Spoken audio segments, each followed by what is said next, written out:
C'est dans cet immeuble de Watermal-Boisfort, mardi soir, qu'un septuagénaire, Robert, a tué son épouse Nicole d'une balle dans la tête avant de retourner l'arme contre lui. Un geste de désespoir pour l'un de ses voisins qui connaissait bien ce mari attentionné. Je le croisais parfois dans l'ascenseur.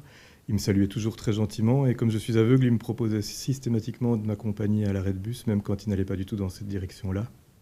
C'est un homme profondément gentil pour vous ? Vraiment très convivial, assez gai même, et qui en tout cas ne donnait absolument aucune image de violence ou de brutalité. Donc je pense que s'il en est arrivé à cette extrémité-là, c'est qu'il devait être au bout du rouleau. Nicole était placée depuis un an dans une maison de repos et souffrait visiblement d'Alzheimer. Dans une lettre d'adieu, le couple expliquerait vouloir mettre fin à leur souffrance. Le personnel de l'établissement, lui, est sous le choc. Elle était fréquentée par son mari quasi tous les jours. Il venait la promener.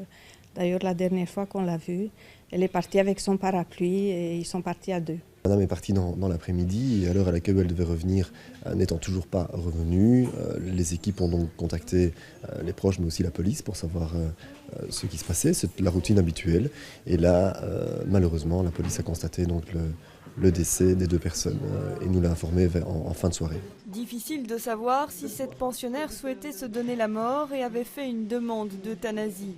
Mais pour les malades d'Alzheimer au stade avancé et dès lors considérés comme incapables de prendre des décisions conscientes, ce souhait est rarement accordé. Récemment, on a été à une conférence où là, il y a eu un cas spécifique apparemment d'une personne qui était diagnostiquée Alzheimer, mais qui, parce qu'elle a réitéré sa demande à plusieurs moments et que son état s'est aggravé, ça a été accepté par le médecin qui a pratiqué l'euthanasie.